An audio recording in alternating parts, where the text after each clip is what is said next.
Billy, and welcome back to Billy's VHS Tapes. Today we're reviewing 1999's South Park, Bigger, Longer, and Uncut, a vulgar animated musical comedy about censorship and scapegoating.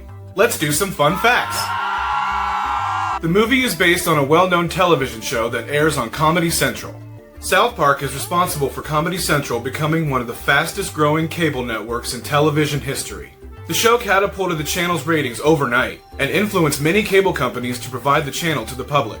The movie was directed by co-creator Trey Parker, who also wrote the movie with co-creator Matt Stone, along with Pam Brady. The show mainly focuses on the adventures of four young boys: Stan Marsh, Kyle Broflovsky, Eric Cartman, and Kenny McCormick. The show has become infamous for its strong use of profanity and dark and surreal humor, as we see the boys get into trouble and learn life lessons while farting and insulting each other in the small town of South Park, Colorado.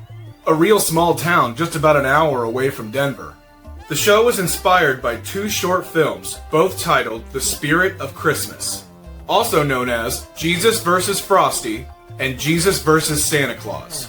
The shorts were passed around Hollywood as video Christmas cards, and Jesus vs. Santa Claus was one of the first viral videos on the internet. Soon enough buzz around the shorts had generated, and Parker and Stone were ready to pitch an idea for a show. The show has been called one of the greatest and the worst cartoons of all time, and the movie came out during the height of the show's popularity. The movie is an extended version of an episode from Season 1. Both the episode and the movie reflect the real-life backlash from angry parents and religious organizations that accuse them of corrupting America's youth. And the MPAA hated this movie because of all the swearing. But they didn't seem to mind all the violence, proving the movie's point about censorship and scapegoating. Just remember what the MPAA says. Horrific, deplorable violence is okay, as long as people don't say any naughty words. That is what this war is all about. What? The original title of the movie was South Park, All Hell Breaks Loose. But the MPAA didn't like the use of the word hell in the title. So instead we got Bigger, Longer, and Uncut, which is an innuendo for an uncircumcised penis. In 2001, the movie earned a spot in the Guinness Book of World Records for most swearing in an animated movie. Just like the show, the entire voice cast for the movie is made up of 4 people. Trey Parker provides the voices for Stan, Cartman, Satan, Mr. Garrison, Randy, Philip, Mr. Mackey, Ned, the Army General, the Canadian Ambassador, the News Reporter, and the Midget in the Bikini. Matt Stone provides the voices for Kyle, Kenny, Saddam Hussein, Terrence, Big Gay Al, Jimbo, Butters, and the Ticket Taker. The late great Mary Kay Bergman provided the voices for all 4 of the boys' mothers, the mayor, and Wendy Testaberger. And Isaac Hayes provided the voice for Chef. The song lyrics were written by Parker, and the music was composed by Marc Shaiman. The music recalls various Broadway styles and parodies several Disney musicals. Stan's opening number, Mountain Town, has been compared to Beauty and the Beast opening number, Belle. While Satan's song, Up There, has been compared to Little Mermaid's Part of That World. And this movie isn't Parker and Stone's first venture into the musical world. Long before South Park, they made a musical comedy about an infamous Colorado wilderness guide named Alfred Packer, called Cannibal the Musical. From Troma, of course. The South Park movie cost $21 million to make, and it brought in over $83 million at the box office. I've been watching South Park almost my entire life. I saw this movie in the theater when I was 11 years old, and I recently saw it again in the theater for the 25th anniversary, where they featured the lyrics on the screen so you could sing along with the movie. You can do it, it's all up to you, good. With a little plan, you can change your life today.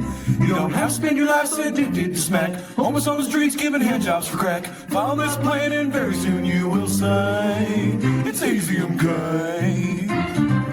So needless to say, but I'll say it anyway, I love this movie. So without further ado, let's watch it.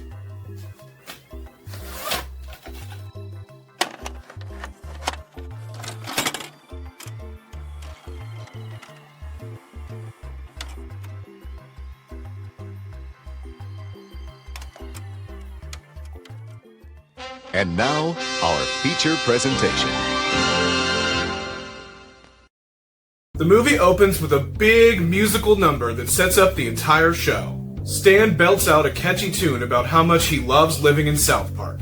The sun is shining and the grass is green, under the 3 feet of snow I mean. This is a day when it's hard to wear a frown. All the happy people stop to say hello. Get out of my way. He gathers up the rest of the foul-mouthed foursome, and together they sing about the new Terrence and Phillip movie from Canada.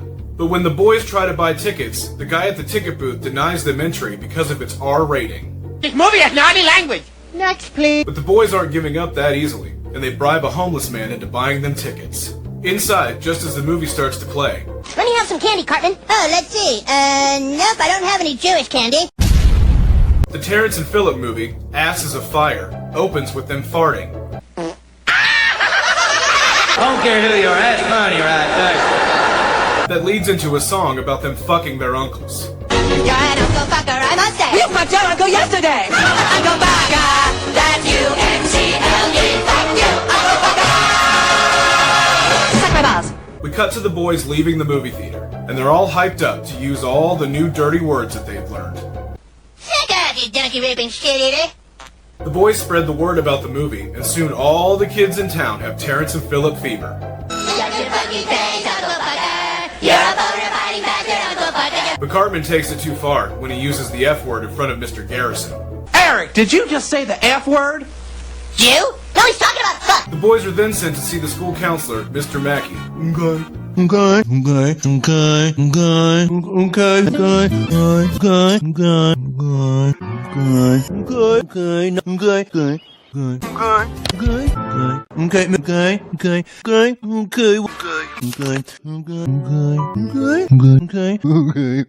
Mr. Mackey has called the boys' mothers to inform them of their potty mouths. And when they show up to find out that they learned the dirty words from a Canadian film, it sets off a series of unfortunate events that will bring about the end of the world.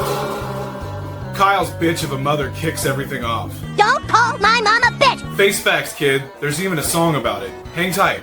It's coming. Kyle's mom appears on a news report, along with the Prime Minister of Canada. She claims that the movie is poisoning America's youth, and she's holding Canada responsible. Meanwhile, Mr. Mackey sings a song to the kids about how having a positive attitude can help them kick their bad habit of using dirty words. You can do it, it's all up to you, okay? With a little plan, you can change your life today. He teaches them alternatives that they can use to phase out their swear words. Step 1, instead of ass, say buns, like kiss my buns or you're a buns hole. Step 2, instead of shit, say poo, as in bull poo poo, head in this poo is cold. Step 3, with bitch, drop the T, cause big is Latin for generosity. Step 4, don't say fuck anymore, cause fuck is the worst word that you can say, so just use the word okay. And when the song ends, they seem to be on board with the idea. And then they celebrate by going to see the Terrence and Phillip movie again. Want to see the Northern Lights? You burned yourself to death by lighting your fart. I sure did, fella. Cartman doesn't believe that lighting farts on fire is possible.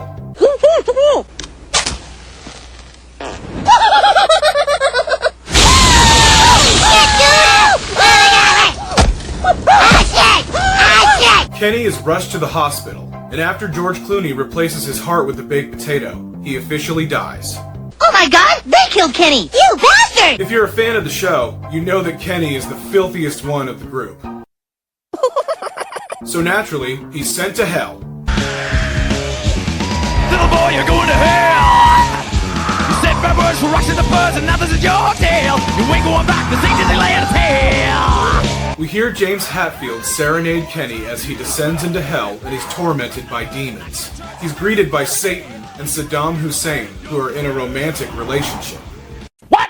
There's my cream puff. I am. That's my baby. What the fuck? And in a funny twist, Saddam is actually the more evil one of the two, and Satan is the submissive one. And we learn from Satan that a prophecy speaks of his return to Earth when the blood of Terrence and Phillip touches the ground. The prophecy is true. Back on Earth, the unfortunate events continue to unfold. Kyle's mom and the other mothers sing a song about how they're ready to go to war with Canada for using dirty words.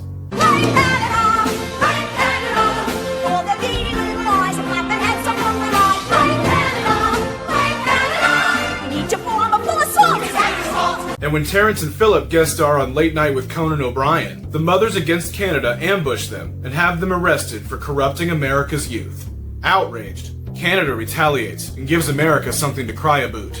Hey, Alec, do you know what sucks about being a Baldwin? No, what? Nothing! Yeah! Canada bombs the Baldwin Mansion. You missed me! All the Baldwins are dead? Giving President Bill Clinton no choice but to officially declare war on Canada.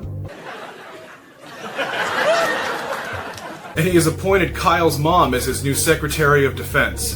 Dude, this is fucking weak. Together, they plan to execute Terrence and Phillip at a fabulous USO show, hosted by Big Gay Al. 4 best bros who have to save their favorite TV personalities and stop a prophecy of biblical proportions that could destroy the world? Sounds like a movie plot to me. The end is near, and Cartman sings a song about how Kyle's mom is a big, fat, stupid bitch.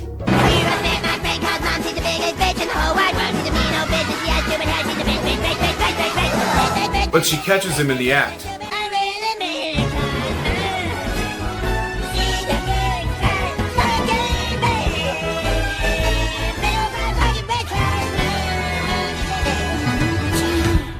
And decides that he's the perfect test subject for the new V-chip they developed that'll shock children every time they use dirty words.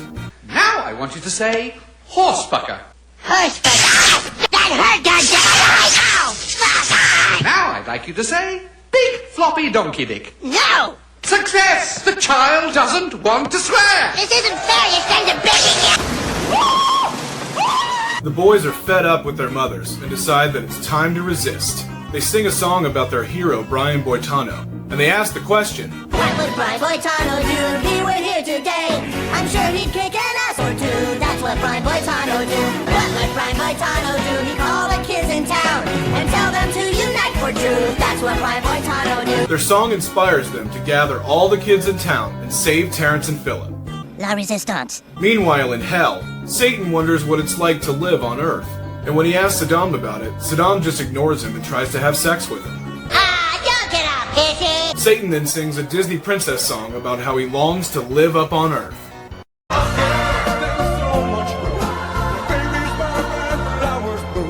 Everyone dreams I can dream too.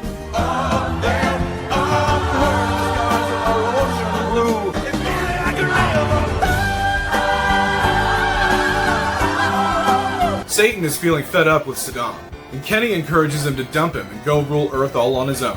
But Saddam sings a song about how he can change. I can change, I can change! What if you remain a sandy little butthole? Hey, Satan, don't be such a twit. Mother Teresa won't have shit on me. Just watch me change. Here I go, I'm changing!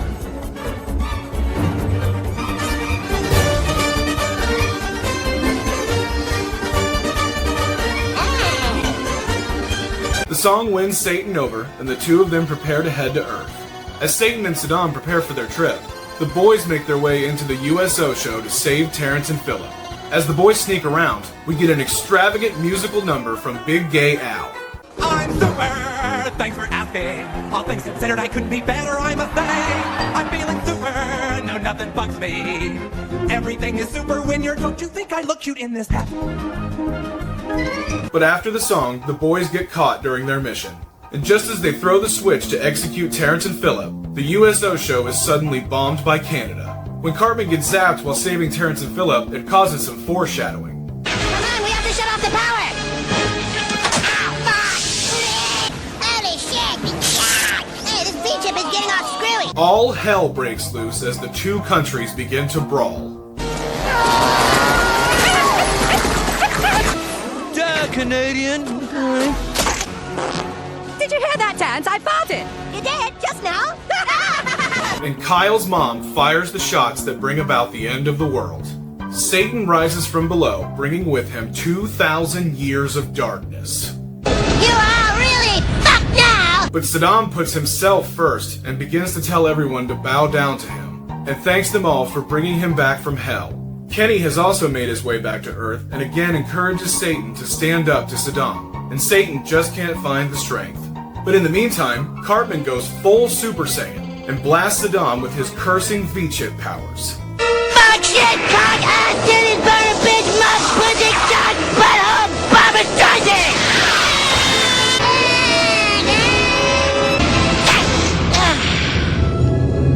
Yeah, but he's already dead. Where's he gonna go? Detroit? He spent so much time convincing me I was weak and stupid that I believed it myself.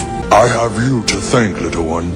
Satan is grateful to Kenny for helping him stand up to Saddam and offers to grant him one wish.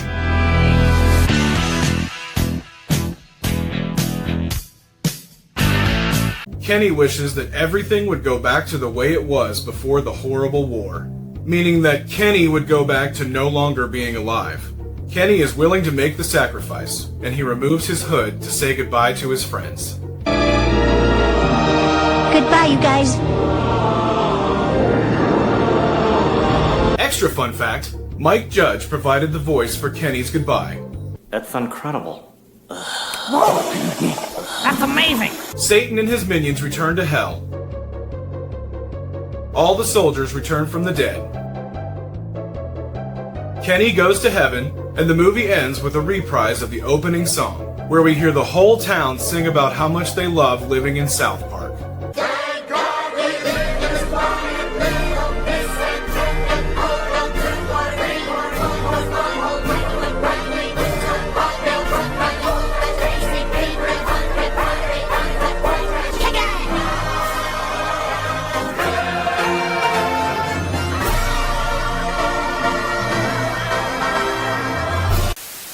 And that's it! That's South Park Bigger, Longer, Uncut Cock. This movie is a lot of fun, super gross and violent, but also very smart and funny. Do I recommend it? This movie is rated M for mature, for its naughty language and violence. And I know that makes me a hypocrite because I saw it at such a young age, but that was when South Park ruled the world.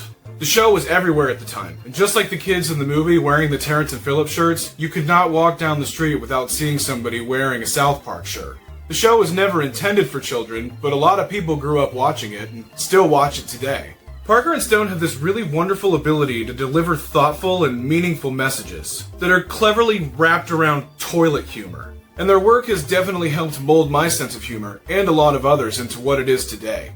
So in all honesty, I recommend this movie for anyone who's smart enough to understand it. And South Park is pretty tame by today's standards because all the adult animated shows that are coming out are just trying to keep up with it. Respect my authority!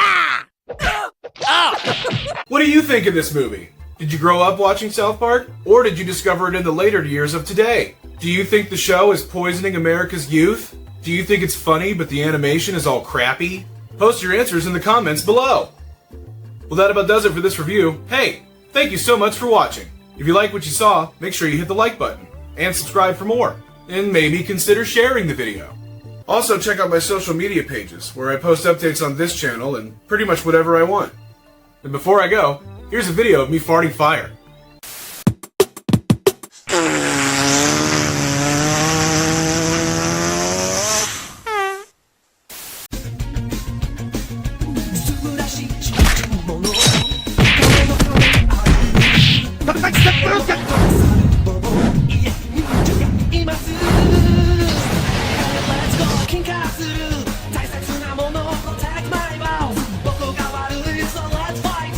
Let's fight it wild.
Yeah.